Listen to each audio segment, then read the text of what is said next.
Hello, everyone. This is Tanika Steens, and I am the Mindful Coach, and this is Mind Your Business. And today I have a wonderful guest who is E.A. Solkovitz. About this author, he was born in 1956 in Chicago, Illinois. His humble beginnings were that of a son of a milkman. At the age of 16, he started his business career as a commission sales job selling janitorial services to business owners. At the age of 19, EA met Sam Robbins, a millionaire businessman from Detroit, Michigan, and Sam took EA under his wing and began to mentor him. EA began working for Sam at the House of Holland Jewelers in the diamond business. Ooh. And in 1980, Sam established a private grant meant to be a part of Sam's legacy due to his lifelong fight of diabetes. Due to this grant in 1980, Sam and EA began to formulate heart healthy and wellness nutritional foods and drinks. Over the next 45 plus years, EA was blessed with the following business and personal achievements. Some of his personal achievements are chairman of the House of Holland Jewelers at age 21. He started and operated Columbia Nutrition System, consisting of an international workforce organization of over 10,000 managers and professionals. He hosted a business radio talk show, which was heard across the USA and Canada. He interviewed 3 different company presidents for nightly shows each week. High-end, results-oriented business consultant, he received as much as $1,500 per hour for his business advice. Other things that he has done, he's been in the mortgage business, originated, processed, and packaged large multi-million-dollar packages, authored weekly newsletters, which were distributed in 20 countries, created, designed, invented, reformulated, and or formulated over 75 products in the health and wellness industry. He was a millionaire at age 23. His first year of personal income exceeded $1 million in 1 year, and in 1989, at 33 years old, he owned and established a 1,000-acre wildlife sanctuary. He's also a commercial pilot with multi-engine complex and instrument ratings. He's a second-degree black belt in martial arts, and he's advanced PADI certified scuba diver. I could go on and on and on and on and on and on and on. He's the founder and patriarch of what we're talking about today, Givers University. This is to teach others worldwide about givers and takers. So today, people, let's find out who we are in this world. Are we givers or are we takers? And if we're takers, what are we taking that won't allow us to give? And if we're givers, are we freely giving with our whole heart? Today we'll find out just what that ancient secret text code is. Hopefully he'll let us in on some secrets, and we'll learn how to be better givers and not just takers. Without further ado, thank you for being on our show. And I am very humbled to have you here today because I do want to learn about what you are offering. So please tell us. I know I read a lot, but you can do it better in your own words. Who you are, what you do, and why you do it. Well, thank you so much for having me on your great show. And I was listening to you say all those things, and when you were all done, I thought, oh, it's still not as long as my last name. So I better get to work. I've got some work to do. If I'm gonna do more than that last name has letters in it, I better get going. Thank you so much for having me on your show. I really appreciate and look forward to being able to share some golden nuggets with your listeners and really have them be able to have enough quality of that they may want to listen to this a few times because of what we can share with them in the next short time. So thank you so much. Givers University, basically, which is what we're sort of talking about, and we teach something that it's simply not being taught, and it's a skill, and that is, first of all, I say to all your listeners, and I say it emphatically, we love everybody. I say it again, we love everybody, and we teach people how to separate the person who we love from their deeds, which we may not love. And by observing these deeds, not listening to what people say, but we teach the skill, observe what they're doing. And by watching, and we even do this by form of checklist, by watching certain things they do, we can now begin to discern, should I bring them closer into my life, into what we call our giver community, or because of what I'm watching them do, these observations, should I begin respectfully, not rude or insensitive, but respectfully distancing myself from them because if I bring them in closer into my life, they're going to make me collateral damage. And so we have so many instances of people that are stomping out fires every day. Their stress levels go up, and all those have one thing in common: there's a name attached to them. And no one today is teaching us how to discern in our relationships. I'm a self-improvement guy. I love self-improvement. I'm positive you are. I'm sure many of your listeners are. But no one's teaching us, what about the other guy? What if he's not doing it right? What should I do about that? And that's really sort of the heart of the discernment that that we teach, and how we teach that. And it's a skill. It's like any other skill. It can be taught, and we teach it to thousands of people as a result. So if I can, the background is quite interesting, really, of how it sort of all came about. Can I share that a little bit with your Go listeners? right ahead, please do. Yep. As you mentioned, I'm from Chicago, Land area. I born and raised in Chicago area, the greater Oak Brook area. And my father was a milkman, very humble beginning back then. Milk came in glass gallons, and there was a box outside everyone's house that was called the milkman box. And the amazing thing, there was always money in the milkman box, and no one ever touched it. No, that was milkman money, right? You didn't different times, right? So and it was very humble being. I have many fond memories of helping my father at the ripe old age of 5 years old on his route, and get up at 3 a.m. and that kind of thing. And it really did enjoy it, and a lot of great time with my father for sure. And then at 16, I became a janitor, as you had mentioned. And when I was a janitor, I had two really interesting events happen in my life. The first one, I was able to be bonded, which means insured, at 16 years old. So if my buffer, when I was cleaning a place, hit some piece of equipment, the insurance would pay for it, right? That allowed me to be in expensive homes as well. And one of the homes of the lady I was in, I cleaned her home every single Wednesday. When I say the name, it won't mean anything to your listeners. However, when I say the movie reference, they'll know who it is. There was a movie out a few years back, still on streaming, probably will be for quite a few years, because it's actually a pretty good view. And it's called The Founder. It's the McDonald's story. Michael Keaton plays Ray Kroc. And I lived that, right? I mean, I lived in the Oak Brook area where the world headquarters of McDonald's was for literally for decades. It's not now, but it was for decades. And there's a lady in the movie. Michael Keaton plays Ray Kroc. And first, I want to mention Ray Kroc was not that way. In the beginning of the movie, it says based on a true story, and it is. It's based on a true story, but it's not the true story. It's Hollywood, all the spin and drama and, making. And so Ray wasn't that way, but either way, it's based on events that did take place. And that is interesting. The whole time during the movie, Michael Keaton, Ray Kroc, is talking to a lady outside his office. He says, June this, June this. Her name is June Martino. That's the lady whose house I cleaned every Wednesday. Wow. And when I met her, she had the third most controlling stock in McDonald's. And subsequently to that, as a matter of fact, she was actually the first woman to ever trade on the New York Stock Exchange floor. She was an extraordinary lady. And one day she told me she took me in the kitchen and told me the whole McDonald's story from beginning to end, every detail, and a number of things actually are sort of mentioned in the movie. And she shared with me the importance that Ray had on her life as like a mentor. She didn't use the word mentor. I didn't know what the word mentor meant. I was just a janitor, but she clearly had made that information available to me on how he impacted her and how it impacted her life. And then I thought, man, if I could just find myself like a Ray Kroc, if I could, I'm a janitor. I don't even know what I need to know. I don't know the right questions. I don't know anything. All I know is I don't know it. That's all I know. Whenever I'm missing a boat somewhere. And I thought, I wonder where I'd find my Ray Kroc. And then a couple months later, we got a call to janitorial service. Guy was in from Michigan, opening a diamond store, needed an estimate on some carpeting. I went and met him, and he offered me a job. And that man became my mentor. His name was Sam Robbins. He became the father I never had, even though I had a father. And I became the son he never had, even though he had a son. And unfortunately, because of his diabetes, he left us, decades earlier than he should have. But it was incredible that he was my mentor, and I was so blessed to have him in my life. And to let you know that, I'll tell you a story about really what a true genius he was.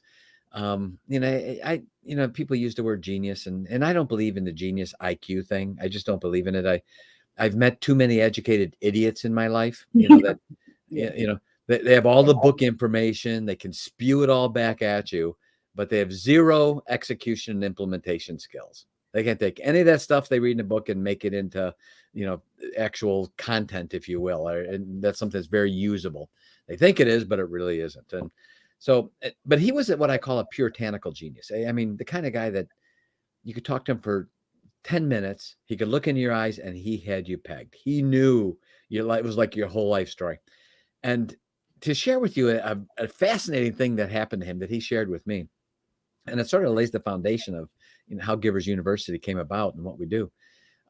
He grew up during the Depression era, and he shared with me, what it was like during the Depression. People were jumping off of buildings because they'd lost all their fortunes, committing suicide. Multi-mile long soup kitchen lines. I mean, miles long, standing in line to get a bowl of soup, literally. And he said there was no money anywhere. And he said things were so bad that for some meals, his family ate cardboard. So that's bad, right? That's tough. That is tough. And so one day he was walking by, and he walked by the store every day that was sort of close to where he lived. And he saw it was always the same guy standing in the back, and there was no action there, and the customers weren't coming and going. So he just went in to talk with the guy just to sort of pass the time of day. And it turns out he was the man in the back was the owner. It was a sewing machine store, and it was filled with sewing machines. And so Sam said, no one sort of comes and goes. He goes, there's no customers. He said, people are trying to eat. He said, they don't have money for a sewing machine. And he said, these things are they're all paid for and collecting dust. And he said, I can't even afford employees. It's just me every day. So my mentor had a flash in his mind, and he said, what if I helped you sell some of these? Would that be okay with you if I helped you sell some of these sewing machines? And the owner said, man, you better believe it. They're just collecting dust. You better believe it. What do you have in mind? And he said, well, this is what I'm thinking. He said, how about if rather than have people just pay and buy the whole thing, he said, what if we let them make payments on the sewing machine? He said, I'll back the sewing machine. So if someone walks and leaves with it, he said, you won't be out any money. I'll back the sewing machines. And he said, and then we could split the payments together. And the owner says, wow, this is great. Do it. Go for it. Go for it. The next thing my mentor did is he put together a flyer, and he started passing out this flyer all over the place. And he said he could not keep up with the response. Basically, it was a flyer for women to work from home. And he said everyone needed money. No one was hiring. So the fact that anyone was hiring anyway, he said that he literally couldn't even keep up with the response. And he built this huge community of women wanting to work from home, which was essential to what happened next. Excuse me. So he built this basically community of women working from home, and he provided them with the patterns to sew with. He provided them with the material, and he guaranteed that he would buy the clothing from them when it was made, thus guaranteeing their income, thus guaranteeing they could make the payments on the sewing machine and have money left over and basically have an income source, which everyone needed. Then when he bought the clothing from them, he sold it to clothing stores, as high quality, deep discounted clothing that they could now offer to customers at a huge discount, but high quality handmade clothing. So, which everyone needed. So literally in a time period when people were jumping off of buildings, multi-mile long soup kitchen lines, in 1 year, he earned $1 million.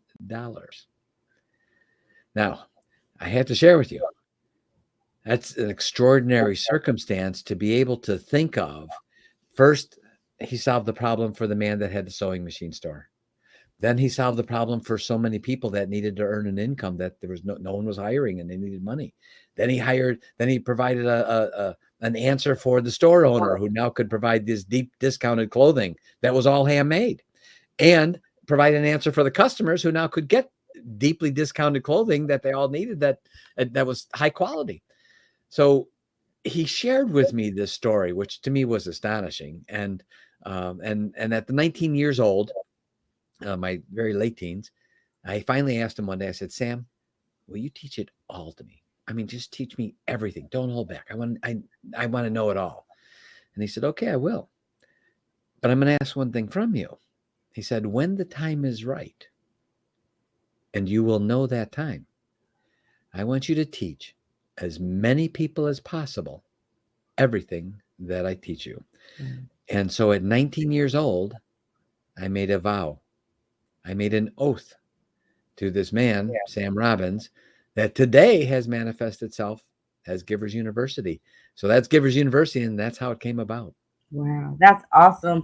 I mean, everything that you have said is just awesome because for someone to take the time to share that with you, and then for you to be able to be here now saying after all this time that I'm able to do what I said I was going to do, that is a lot. And a lot of times people get established and then they forget often where they came from or promises that they made, and they don't stand on those promises. And so how were you able to manifest the things that you manifested today to bring this to fruition? Well, because of things he taught me, and he's the one that first began to teach me about the distinction between givers and takers. And he said, "Don't label people. We don't label people. We label their deeds." He said, "Look at their deeds, not the person." He said, "You love everybody." He said, "But there's going to be people that you're not going to want in your life because of what they do." And he taught me those discerning skills, and I saw the value in that as time went on, and how it influenced my life and uh, you know as I was able to be blessed in so many ways. and and that's sort of the message that we're bringing as I'm doing this round of the second round of podcasts and that interviews, and it has to do with the word community. The word community, I've watched it in the last couple of years. The word itself changed definitions. And I could use as an example for your listeners. The word diet is diet. Mhm. Many years ago, if you went to a meeting and there was a few people there, you went to a diet. That was actually called a diet. The meeting was called a diet. Then later on, still spelled the same way, the word was spelled the same way. If you received an allowance or a regular payment, a stipend, that was called a diet. You received a diet, right? Then later on, as I was growing up, the word diet meant your eating habits. It was the way that you ate every day. Now you say the word diet, it means weight loss. So spelled the same way, all those years, four totally different meanings. And we've seen, I think, the same thing happen with the word communities. And I can share sort of an example with your listeners. There's so many today what I call so-called communities, and I sort of label them as taker communities. And here's why. See if this sounds familiar. Someone cajoles you and asks you and invites you, please join our community, be a part of our community. We're all like-minded people. And within 2 hours after joining it, they're already trying to sell you stuff, right? That's not a community. That's a customer prospect list. So why are you baiting and switching me? Saying it's a community. Well, it's not. Why don't you just tell me up front it's a customer list? And if I want to find out about your products, I'll stay on it. If I don't, I don't. But don't do the bait and switch, right? Yeah. And so by definition, a taker community is a community that has been designed to take something from you or to make money off of you. That's what it's designed to do. By definition, in my book, that is not a community. That's a Mhm. customer list. That's a Yeah. prospect list. Call it what it is. Why are you calling it something else, right? So there's two things that my mentor taught me as we move into towards what we call a giver community and what that is. The first thing he shared with me was what's called the giver's scale of life. And he said, and here I am, late teens. And he said, let me tell you how this thing called life works. And I said, boy, I want to hear this one. How does this work? He said, picture in your mind a scale. And on the right side of the scale are all the things you're going to receive, all the things you're going to get in your entire life. And he said, on the left side are all the things you're going to give, contribute, all the things you're going to help and put out there, right? He said, now, here's what's interesting about the scale. It's never out of balance. Even if it seems out of balance for a moment at a static time, he said it's not. It strives for balance and always balances itself. So here's what you do. Forget about the right side. Forget about the side of all the things you're going to get. He said, that's going to be hard to do. He said, but later on, you'll get it. He said, stick with it. You'll get it. He said, forget about all the things you're going to receive. And he said, and focus all of your attention every day on heaving so much on the left side of that scale that your daily goal is to get that scale out of balance because there's so much on the giving side. And he said, and when you do that, you'll never have to worry about what's on the right side and what you're getting. And I can share with you over and over again in my life, I found that to be true. It was never out of balance, you know. And so he taught me about the giver scale of life and how important that is. And that directly relates to how a giver community works. And the second part, which are really important aspects of precepts of the giver community, is what we call the giver's intention contest. My mentor came to me one day and he said, I would like to have us compete against each other. And I said, okay. And he had that look in his eye, and I thought, oh boy, this is going to be good. It was sort of he had this gleam, as sort of a gleam. And whenever I saw that, I thought, boy, this is going to be really interesting. It always was, right? And I thought, and at that time, I had worked my way in, and and we had been in business for many years together, and we were splitting everything 50-50. We were equal partners on everything at that point, right? And he said, this is what I propose. And I'm all ears at this point.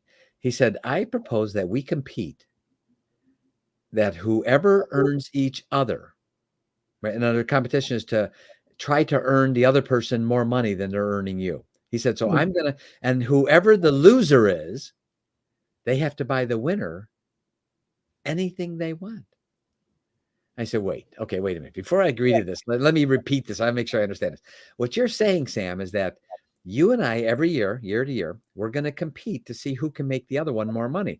And if you win that year, if you make me more money than I make you, you win, I lose. Because I lost, I have to buy you anything you want that year. He said, yeah, that's right. And I said, okay, so the other part's true too then. That means if I win, I'm the winner and you're the loser, and I get to ask for anything, you have to buy it for me, whatever it is. He said, that's right.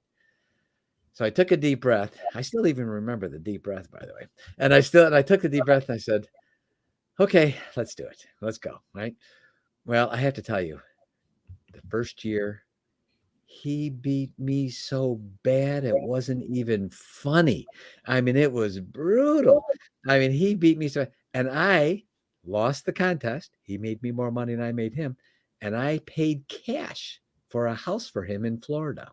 Wow. Cashed out the house. Right now, I couldn't be mad because he made me more money than I made him. I had the money. I mean, so that was the deal. So I thought, man, I got to get smart fast. This is going to be brutal. I need to figure out what's going on here. So the next year I did win, and then he bought me an airplane, and that's when I became a commercial pilot. The next year he bought me a limousine. The next year he bought me a second airplane.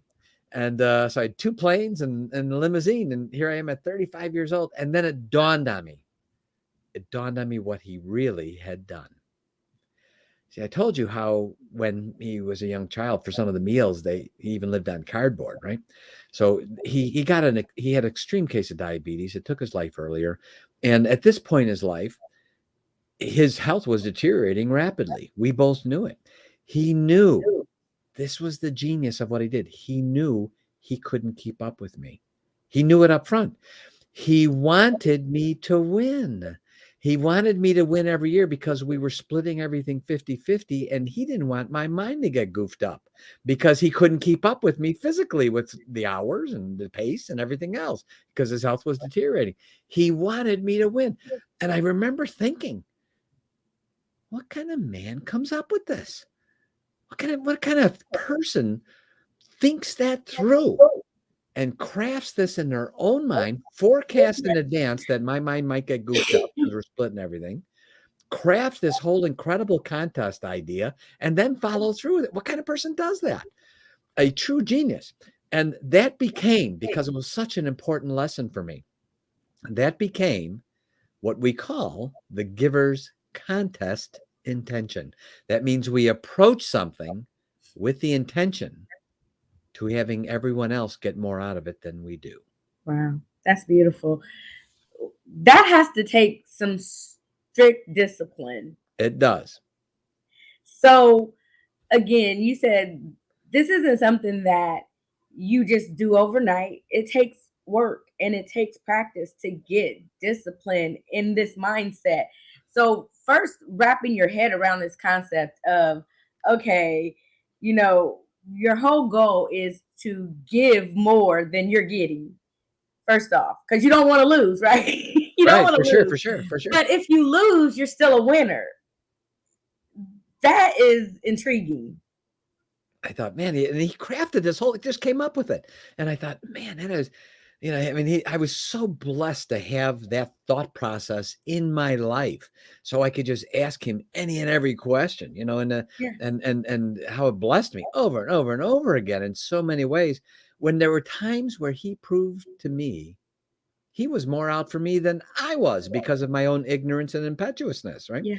And that's why I'm such an advocate for mentorship, to find everyone, all of your listeners. If you don't have a mentor, you know what they call it in my world? We call that naive. Get a mentor. You need to have and don't get a intelligent, one of these, educated idiot mentors, right? Get a mentor that's done it. Yeah. Someone that can show you, I've done it. Here it is. That's why I could be a good mentor.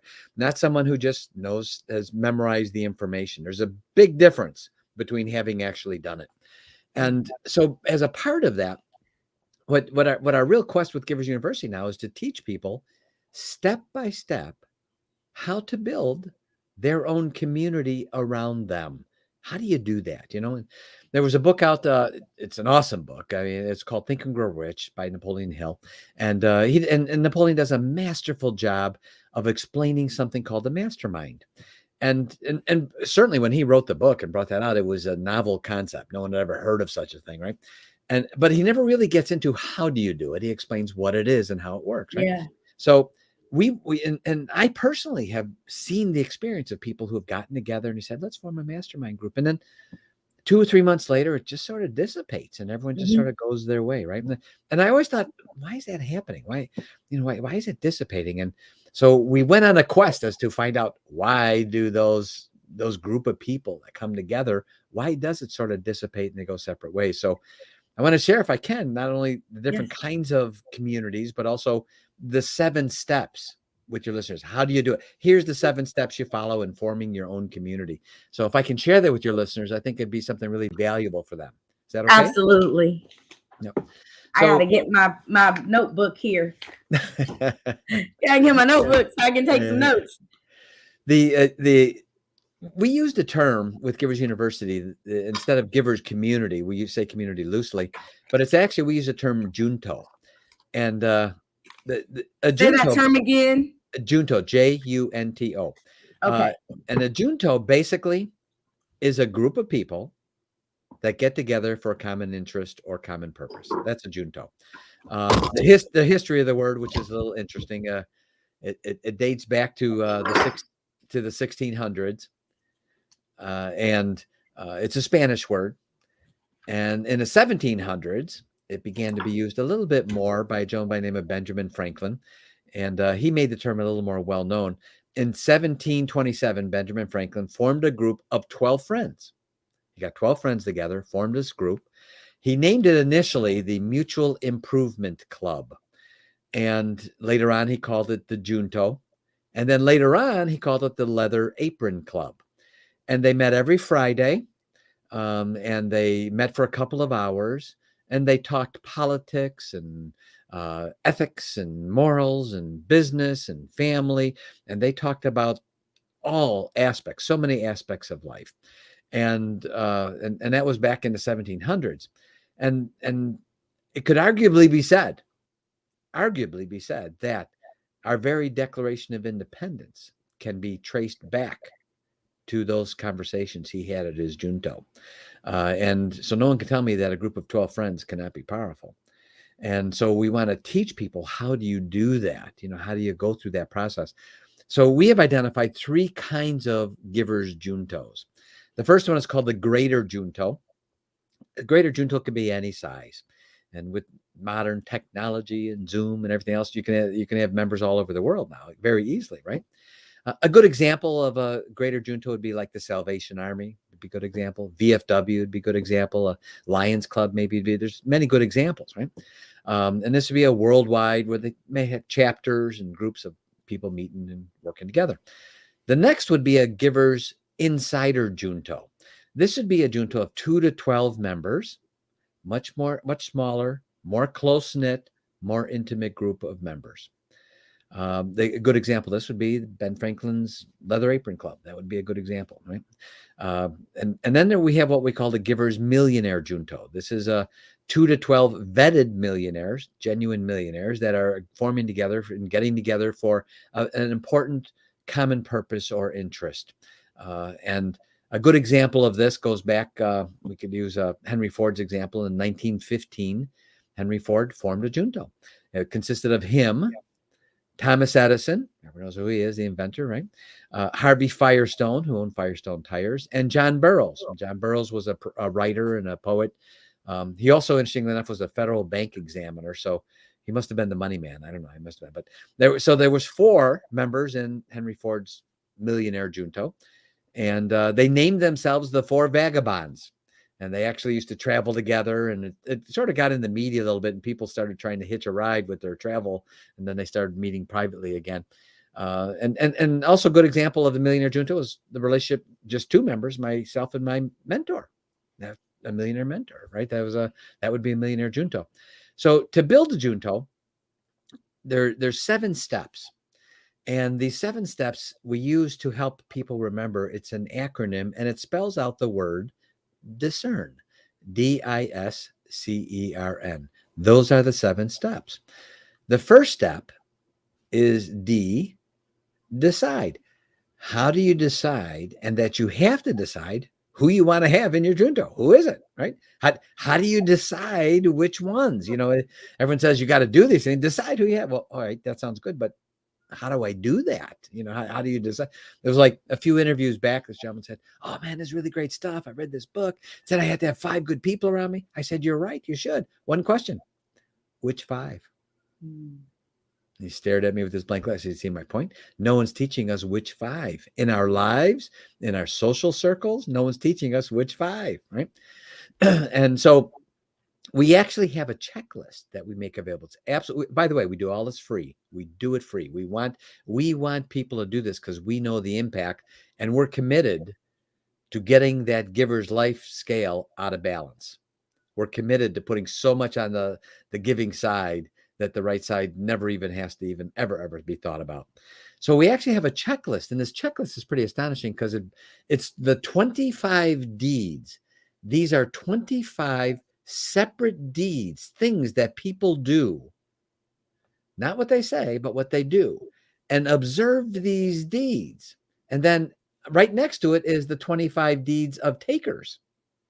And you simply put a check mark on either one. And then you reach a total on the bottom and your decision's made. You already know if they're being. And so when we say giver, we're not labeling a person a giver. We're labeling their deeds, giver deeds. When we say taker, we're not labeling a person. We're labeling the deeds, the things they're doing.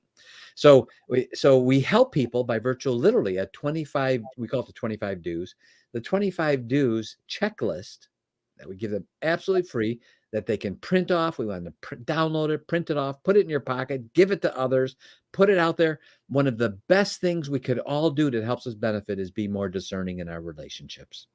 Just that simple, right? So that's the D, decide. The I is for invite, right? You got to invite the people.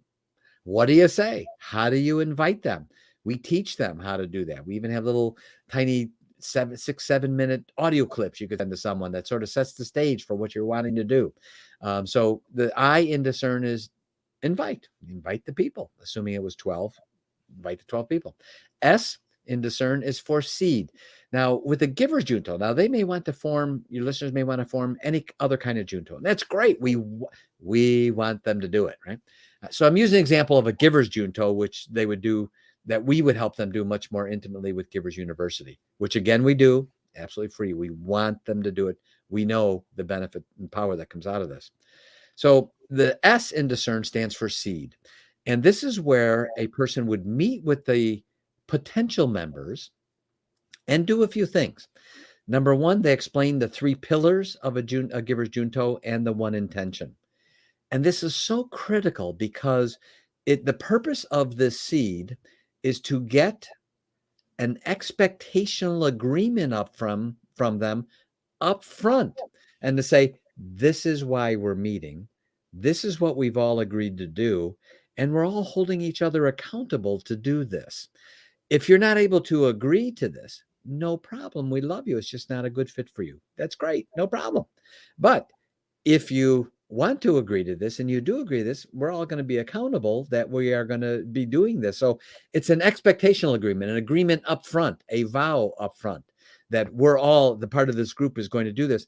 This is such a critical part, because what happens then is there's so many people that say, man, I'd love to do that, but I feel like I need to hold back a little bit because I don't know if someone's going to take advantage of me, or, they're just going to, they're not going to, they're going to say one thing, but they're doing another. And, and so what happens is you don't have the importance of the free flow that you need. Right.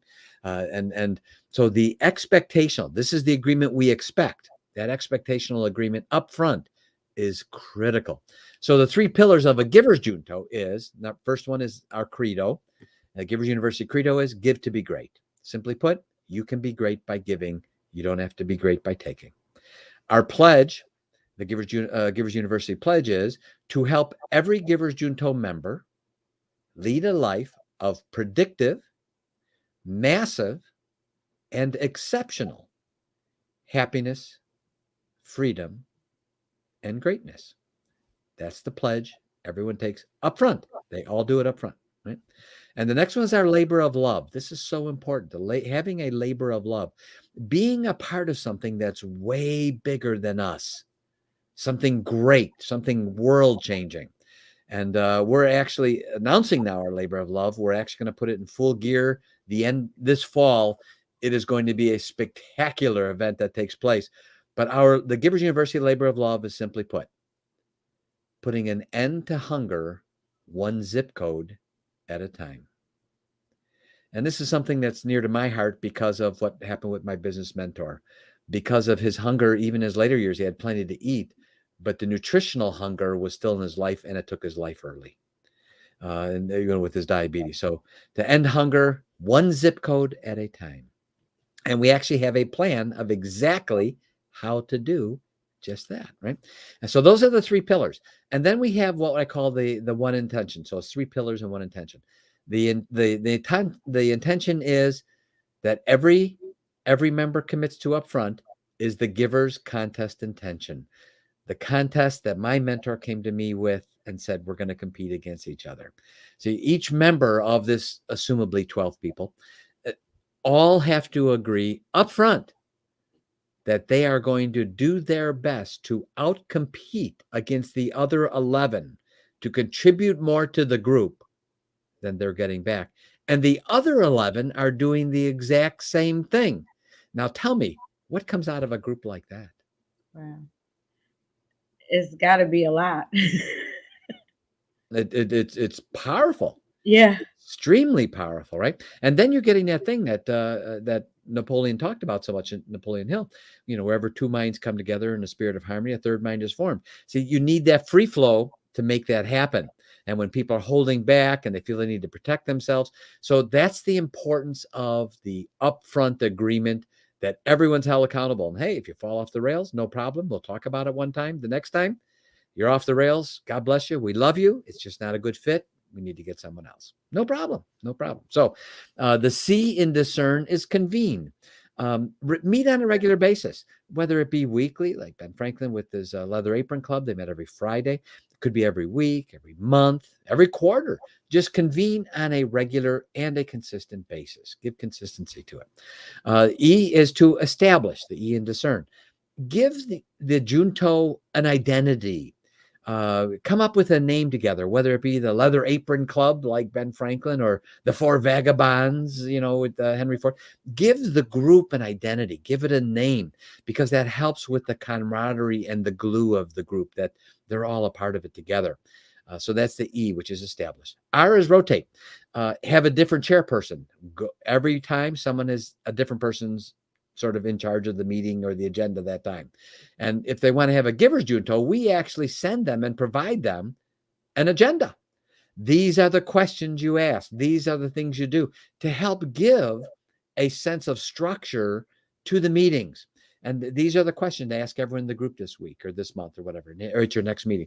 So we provide an agenda for longevity, for glue, for the structure, and the productivity of the group as well, to keep it guided and going forward.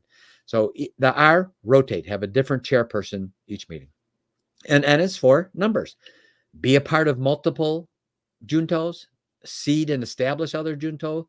You could be a part of a millionaire, and also an insider one and a greater one. But build other juntos and be a part of them because of the impact it can have on your life, that it is almost unspeakable, the power that comes out of that. I know that power. I sensed it with the junto I had with my mentor, and the things that he taught me. And when you have that freedom of flow, and one of the things my mentor taught me about givers and takers and that kind of thing, he said, here's something people don't understand about being a giver. He said they only know the first part of the sentence. They don't hear or know of the second part of the sentence. He said, and here's the whole sentence. He said, the first part is, when you're a giver, people will take advantage of you. It'll happen. He said, expect it. He said, now here's the part no one knows about or doesn't get. The whole sentence is, when you're a giver, people will take advantage of you. Expect it. But you are never diminished because they took from you. They are diminished, not you. That's the part no one understands. And he said, so when you are a giver and you're living your life according to the giver's scale of life, and you know it's never out of balance, the fact that you gave and you still kept building and heaving on that left side, that right side is going to take care of itself, because the scale strives for balance. And ultimately, even at a moment in time when it looks like it's out of balance, it balances itself, always does. Another person, another circumstance, some event, something will happen that brings that scale right back into balance, even when you seem like there's no way that could ever be in balance, et cetera. So these are things that we help people and we share and we teach it from our heart. And I, quite candidly, I have a vow, and I made an oath that I would do this. And I still think, even today, my mentor is watching over my shoulder. Are you living up to your oath? And I still am. And I'm blessed to be able to share it with people. And for your listeners, if they have someone in their life that maybe is being a little takerish, one of the best things they could do is share your podcast, Mind Your Business, with someone who's being a little takerish. And you never know, their mind may open it up a little bit. They may be stomping out less fires now. And all they have to do is just say, I heard this really thought-provoking interview, and do me a favor, listen to it. Tell me your opinion on it. Yeah. And you never know what can come out of that. So we're so blessed in being able to share this information and to impact so many lives. So the acronym for those 7 steps is the word discern. Discern. That's a good word. And I hear people throwing that word around a lot. Oh, I'm going to be discerning, or you have to be discerning. But to really understand what that concept means and to hone in on it is something more meaningful, because the decide who is in is the very first one. You have to decide who you're going to allow around you. And I know for myself, I often say, I've got to protect my peace and my energy and my space, because I feed off of other people's energy. I get that. And it's like I can walk into a room, and depending on how the flow is going, that's the way that I go. And I used to get upset and be like, how is it that negative energy can draw you in faster than positive energy? And that's because that's what you allow into your space. And I realized that you are in control of what you allow into your space. It doesn't matter where you're at or what you're walking into. You have to understand who you are walking into a situation, and what you're willing to give and what you're willing to take. And so, as far as giving, what energy are you giving? And then what energy are you taking back? And so this is very eye-opening to understand, just how crucial it is to be surrounded around people with the same flow and the same concept. But how do we get to that level? Because a lot of times we think that we are in that circle of influence or people that are in the same flow. And maybe it's not necessarily the truth, because I like what you said about givers, as far as when you're a giver, you are never diminished. And we get caught up in who's taking and who's not giving, other than the giving part of it. And it's so much easier when we have just discerned up front, and you brought up such an interesting and a great valid point. I love the way you say it, that there's all these broad swaths of use of the word discernment, but no one says how. How do Yeah. you do it? They say do it, but you don't know how. So we wanted to sift it down into what I call a really granular approach, to where you can no longer say, how do I do this? Because there it is. That's how you do it. Yeah. And then when you have the right, and it takes time, it requires time, and this is a skill. It's like anything else, and so by learning the skill and having things we can work from, our skill set goes up, and it impacts all parts of our life, because everything we teach can be used immediately in business, in the social circle, and even in your family. How do we discern? And when we've discerned that right group around us, we don't feel we have to be in protectionism mode anymore. And one of the things we say in Givers University is, your talk talks and your walk talks, but your walk talks louder than your talk talks. Simply put, our deeds are going to talk a lot louder than our words. Yeah. And we teach people the skill. Watch what they're doing. Here's the checklist. Refer to this. Here's what, and from this, it'll help you discern, to where eventually the discernment becomes the ability, the equivalent of, you're standing outside your car and you had to step on the brake because you're out of the car, yet you don't remember doing it because now it's automatic, right? And we teach discernment. How do you get to that point? So if I can share with your listeners how we want them to get that free checklist, we want them to get it. It's actually real simple. They go to our website. It's Givers, plural, giversuniversity.com. And on every page, they'll see a place to sign up for our newsletter. It's absolutely free. We do not charge for it in any way. We don't spam people. So right away, as soon as someone signs up for our newsletter, they're going to get an email that says, do you want to talk to these people? Because we don't spam. So they need to say, yes, I want to talk to them. Then 2 hours later, they're going to get a download. And that download will be the 25 do's. Download it to your computer, print it off, put it in your pocket, share it with others, show it to others, make it your own private list to look from. And what's interesting about 25 do's, there's a built-in self-assessment part with it as well. You go down to it and you go, oh boy, I need some work on number 13. I need like a number 17. I'm a little off the rails on that. I need to get back on the beam, right? So there's an automatic, interesting self-assessment part that goes along with that. So we want them to, and then every Thursday, we don't spam. I hate that. I sign up for something because I'm download. Next thing you know, I'm getting 6 emails a day from them. And I go, unsubscribe. And so we don't do that. We once a week, Thursday morning, we send out a simple 2, 3, 4 minute read, and we call it the Giver's Toolbox. And basically, each week we provide another relationship tool that everyone can place in their relationship toolbox to be more of a giver and less of a taker, or discern more in their lives. So and every Thursday morning, that's it. It's the only thing they get from it. And from that, they learn about our courses. They learn who we are. They learn all those things. Our main intention at this point is to help people, teach them. Now, if they want to literally start, they can form their own Junto. We want them to. We're going to help them do it. If they have questions, email us. We'll help you. Right.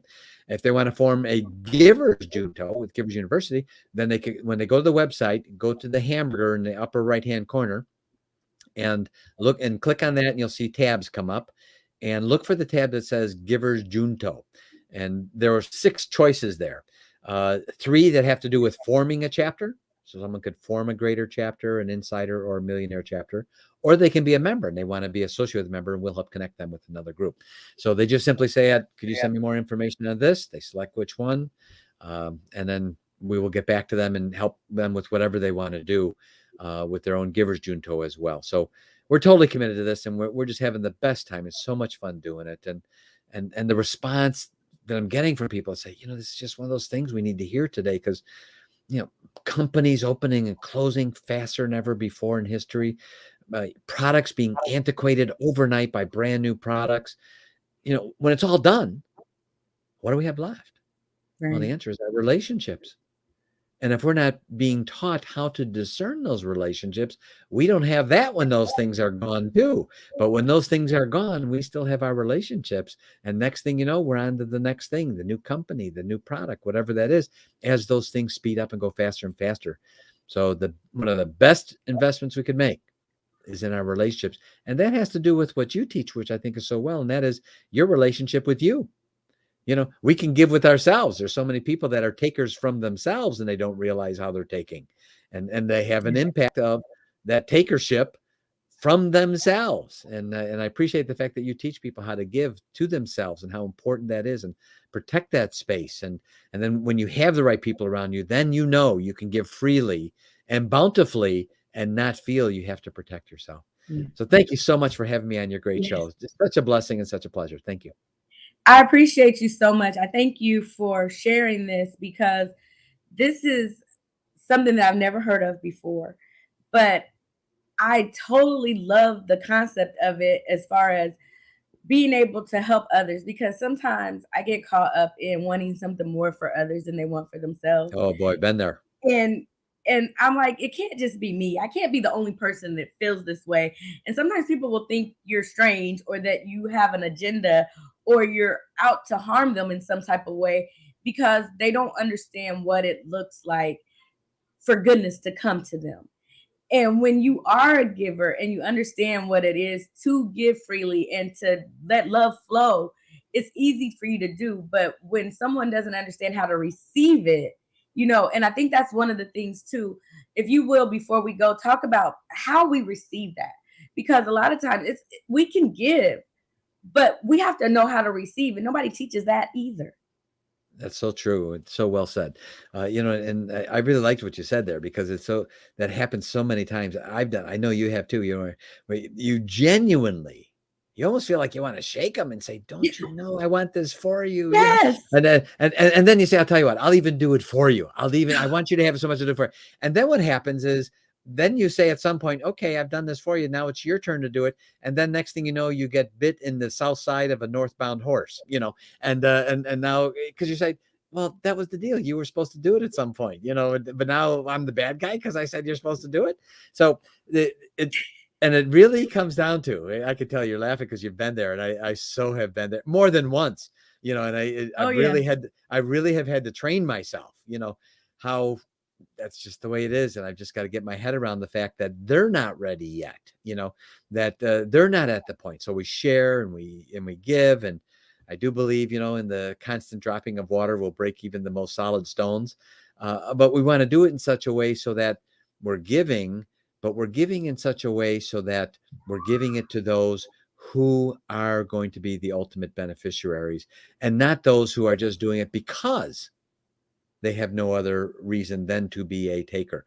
That's why with the 25 dues, we have the taker side that's right against and contrasting the giver and taker deed all the way through all the dues, so that people can see the difference.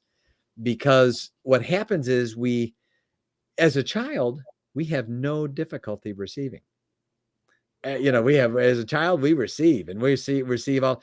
We learn over time this unfortunate circumstance that when we give, that people are going to take advantage of us because we don't understand how the whole thing works. And then also we almost become inside a little bit, I don't know if I don't know if I should really deserve this, or how should I get, because now they're starting to second guess themselves, as far as what they get. There's a big difference between taking and receiving. Receiving is that thing that we receive as a direct result of the scale getting into balance. And as we see that more and more in our lives, we'll see, when we can look back with that, that perfect vision of 2020 vision, right? Historically, to be able to see that, oh, I bet you that's because I did this, and because I did that, and because I did that. And I can see now, all of a sudden, there it is. And that led me to that person, who led me to that person, that led me. And you can start to connect the dots, and you say, look at how amazing that is, how that just, Yes. those dots connected. And then all of a sudden, here I am, and I've got the receiving part of it. So to be open to the receiving of it, and to be discerning with, and use more expectational agreements with people. get people to agree up front. Say, I'm going to agree up this up front, but I need you to agree to this up front too, right? In fact, in many instances, when I was doing consulting in years past for companies, I told them right up front, this is exactly what I said. I said, there's two things I'm going to ask of you. And I want to let you know that if you don't agree these two things, we're not going to be able to work together. And I'm okay with that. I love you. That's all great.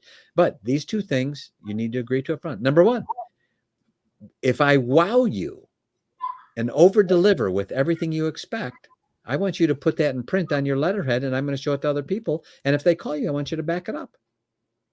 Now, I need you to do that. Number two, that is, I need you to introduce me to two other businesses that that want the same benefits that you have already received. Now, here's the point. If I don't deliver, you're not bound by this. But if I do, we have to agree up front you're going to do this. Otherwise, we need to part ways now. God bless you. I love you. Right. And because of that, I had more clients than I ever could handle. There was not enough time because everyone's always saying after, oh, please teach, maybe refer someone to me. That's not the way you do it, and by the way, once they've gotten the service, the value of saying, goes out the window really fast. And all of a sudden they don't remember ever saying that. So you've got to, say, so you've got to get them to actually agree. I put it in print. We agreed to this up front. This is part of our relationship. And I need these two things from you. The reason why is real simple. I could either invest 50% of my time with clients and working with them and helping them and over delivering because I'm wired that way. And the other 50% of my time marketing and looking for new clients. Or I could invest 100% of my time with my clients and over delivering and make it incumbent upon my current clients to share with others as long as I do my job. Now, if you're one of my clients, which would you rather have me doing? Spending half my time with you or all of it? All of it. Yeah. So it's just an agreement up front. Saying I teach them up front. This is how you do this. So the expectational agreement is so critical in having the comfort level necessary to be an open receiver. All right. Well, I thank you so much for joining me today and coming on the show and taking the time out of your busy day of giving. I thank you for giving to this show. Thank you. Mindful intentions nurture and drive your business. And I really believe that we have to be mindful of our intentions. And that leads to discernment. And so thank you for sharing that with us. Thank you for letting us into your corner of the universe so that we can understand how to be more of givers and not just takers. And we have to learn again to receive what is being given freely because this information is free. And if you miss out on it, you must be under a rock somewhere, but it's here. It's for the taking. But when you take, make sure that you give so someone else can get something out of it as well. Today has been a blessed day to have you on. I thank you Thank for you. sharing your life. A little backstory. My mom was actually born in Chicago, Okay. and I was ordained in Oak Brook back in September Okay. of 2021. So I Wow. never even had heard of Oak Brook until last September. And then here you come on, and that's where you're from. So it's just funny how the universe works It and really puts is. things together. And so perspective is everything. I really appreciate everything that you talked about today. There's 7 steps to build and being discerning. You need to decide who is in. Then you need to invite people, but you got to invite the right people. Then you got to see who those potential people are and start with expectations. Set the expectation up front. Then you have to meet, you have to convene, you have to come together. And we know that when 2 or 3 are gathered together, there's a spirit that'll be in the midst that will guide you through it. Then establish who you are. Understand how to identify who you are within that group. And then don't just be a hog, rotate, share. Let everybody have a chance to be able to set the tone of the stage. And then remember, numbers. It can be as little as 2, as many as 12, or it can be a whole university as EA has. But whatever you do, be discerning and take a step to better yourself, to better others, because it's not what you do for yourself that matters. It's what you do for others. And what you do for others will come back in turn and benefit you. And so on this day, let's think about who we are in this world and how we want to live a life and lead a legacy so that others can get something out of it. Be fruitful and multiply. Remember, you were created with a purpose. So you might as well be great. Go and do something that is going to make a difference in someone else's life. Thank you so much, EA. Is there anything else you would like to leave with our Two things. Yeah, audience? thank you so much. We have a God-given right for the freedom of choice, and that choice also includes the thoughts we think. Because as it says, I agree, we will be judged on even our most idle thoughts. And there's a reason why that's said just that way. The thoughts we think that no one even knows we're thinking. And it's so important that we realize how the impact that we can have as our own lives become self-fulfilling prophecies. And they really are. We set that in motion ourselves. And the three things my business mentor, the three small, quick little phrases that my mentor talked me into saying 40 plus years ago. And he said, say this every day and watch how it influences your life, how it influences the things you do every day. And as fortunes come and go in your life, and you get tackled and you stand up, and you get tackled and you stand up, because you're going to get tackled 1,000 times. It's going to happen. He said, there's certain things that are going to be very helpful for you. And he said, and say these three things to yourself over and over again and watch how they impact your life. And in closing, I'd love to share that with your listeners, because these three things are: I will never give up, I will keep rising up, and I will always overcome.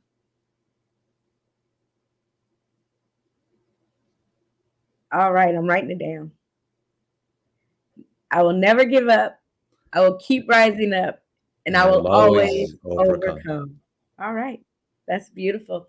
Thank you so much. I'm going to close this out of here. Hang out with me for just a second.